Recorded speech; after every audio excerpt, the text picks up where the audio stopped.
हरे Krishna, Radhe Radhe friends. आज की video में हम बात करेंगे कि अगहन मास में विष्णु भगवान के बाल स्वरूप लड्डू गोपाल की सेवा पूजा कैसे करनी है।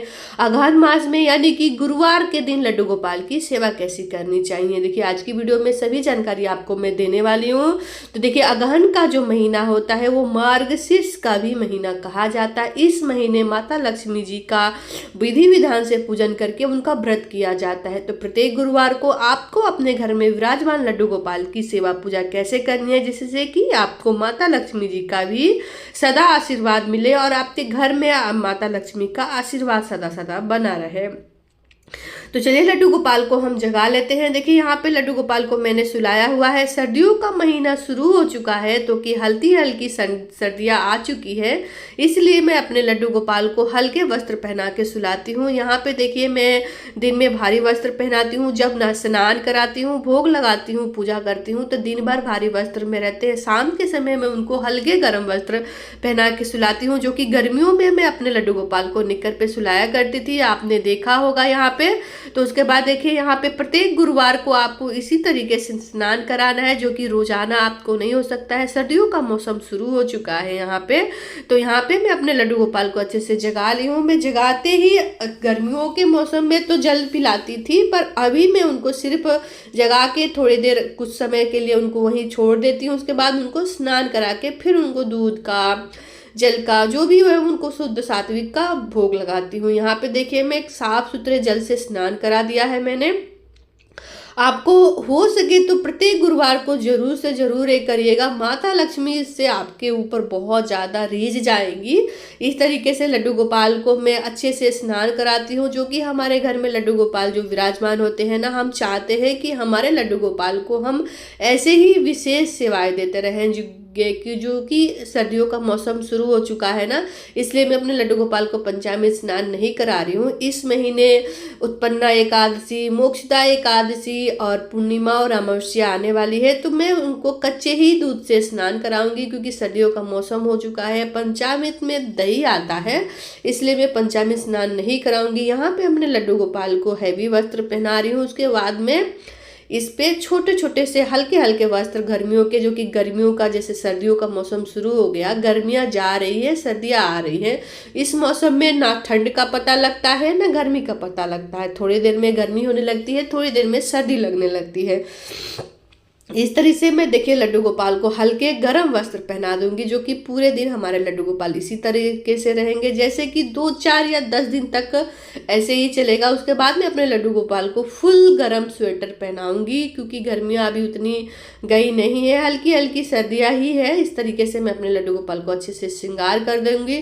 देखिए यहाँ गुरुवार, प्रत्येक गुरुवार 5 गुरुवार पड़ने वाले हैं इस महीने, अगहन के महीने में। तो प्रत्येक गुरुवार को लड्डू गोपाल को इसी प्रकार से सेवा पूजा करिएगा, भोग लगाइएगा। तो यहाँ पे देखिए पहले हम घी का दीपक प्रज्वलित कर लेंगे। देखिए हर गुरुवार को, जैसे कि पता है कि उस दिन विष्णु भगवान का पूजन होता है, केले के वृक्ष का पूजन होता है। जिसने विष्णु भगवान का व्रत रखा होगा उनको भी पता है कि विष्णु भगवान के बाल स्वरूप लड्डू गोपाल को वीरवार के दिन पे कैसे, गुरुवार के दिन उनको सजाया जाता है। पीले वस्त्र, जो कि आपको जैसे भी वस्त्र मिल जाए, पीले, गुलाबी, लाल, सारे वस्त्र आपको जो अच्छा लगे अपने लड्डू गोपाल को अच्छे से श्रृंगार कर दीजिएगा। यहाँ पे मैं पीले फूल अर्पित कर रही हूँ। देखिए इस महीने में गेंदे के फूल ही बहुत ज़्यादा मिलते हैं, क्योंकि ये जो महीना है सारे फूल ऐसे ही अवेलेबल नहीं हो पाते हैं, क्योंकि अजीब सा महीना, हवाएं चलती है, इसमें गर्मी सर्दी लगती है।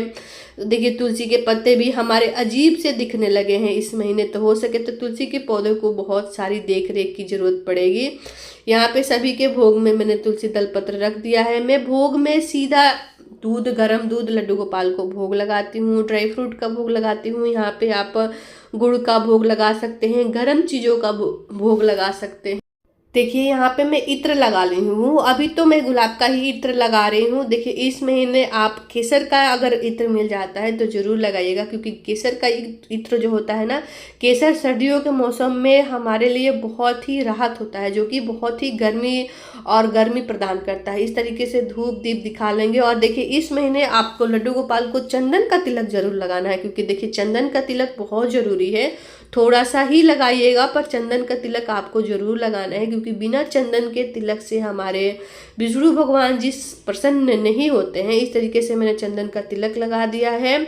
उसके बाद देखिए यहाँ पे मैं कुछ आर्टिफिशियल फ्लावर भी रख दिया है। इसके बाद देखिए यहाँ पे जो सर्दियों का मौसम हो गया है, तो मखाने, काजू, बादाम जो भी आपको मिल जाता है ना, आप गुड़ का भोग लगा सकते हैं, बादाम का भोग लगा सकते हैं, मूंगफली का भोग लगा सकते हैं। यहाँ मैं मिश्री ले ली हूँ, दूध ले ली हूँ, जल ले ली हूँ। देखिए किसी भी दिन, किसी भी दोनों समय अपने लड्डू गोपाल को मैं मिश्री का भोग जरूर लगाती हूँ, क्योंकि हमारे लड्डू गोपाल बाल गोपाल स्वरूप लड्डू गोपाल विराजमान को माखन, मिश्री, दूध ये सब चीज़ें बहुत पसंद है। तो आप जरूर से थोड़ा सा ही मिश्री रखिएगा भोग में, पर जरूर से जरूर रखिएगा। इस तरीके से भोग रखने के बाद तुलसी दल पत्र डालने के बाद यहाँ पे हम प्रेम पूर्वक उनकी आरती कर लेंगे। देखिए अगर आप इस महीने मार्गशीर्ष का व्रत नहीं कर पाते हैं, तो वीरवार को, हर गुरुवार को इसी प्रकार से आपको पूजन करना है। आपको पूजा का पूर्ण फल प्राप्त होगा। इसलिए हाथ जोड़ के पूजा में रहित कमियों की क्षमा याचना करेंगे। और लड्डू गोपाल को विराजमान आपको इसी प्रकार से सेवन पूजन करना है। इसी प्रकार से आपको देखिए प्रत्येक गुरुवार को आप व्रत नहीं भी करना चाहते हैं, तो आप इसी प्रकार से विधि विधान पूजन करने, पास में आप लक्ष्मी नारायण जी का फोटो भी रख के उनका इसी प्रकार से पूजन, धूप दीप तिलक और दिखा के उनका पूजन कर सकते हैं। बहुत ही सरल पूजा विधि मैंने आपके साथ शेयर किया है, और आप भी हो सके तो प्रत्येक गुरुवार को इस प्रकार से पूजन करें, शुद्ध सात्विक भोजन करें, और अपने लड्डू गोपाल को इसी प्रकार से शुद्ध सात्विक भोजन कराएं। आप भोग में कुछ भी रख सकते हैं। आप भोग में जो है ना अनाज भी रख सकते हैं, जैसे पूड़ी हो गए, खीर हो गए, हलवा हो गए। इस प्रकार से आप पास में ही लक्ष्मी नारायण जी का फोटो रख के इसी प्रकार से विधि विधान से पूजन करें। आशा करती हूँ कि आपको मेरी वीडियो पसंद आई होगी, वीडियो थोड़ी सी भी यूजफुल लगी होगी। इसी प्रकार से आप अपने लड्डू गोपाल के अपनी इच्छा अनुसार उनका सेवन, पूजन और श्रृंगार करिएगा। आशा करती हूँ मेरी वीडियो पसंद आई होगी, यूजफुल लगी होगी, तो वीडियो को लाइक कर दीजिएगा। चैनल पर नए हैं तो चैनल को सब्सक्राइब कर दीजिएगा। कमेंट बॉक्स में ज़रूर बताइएगा। राधे।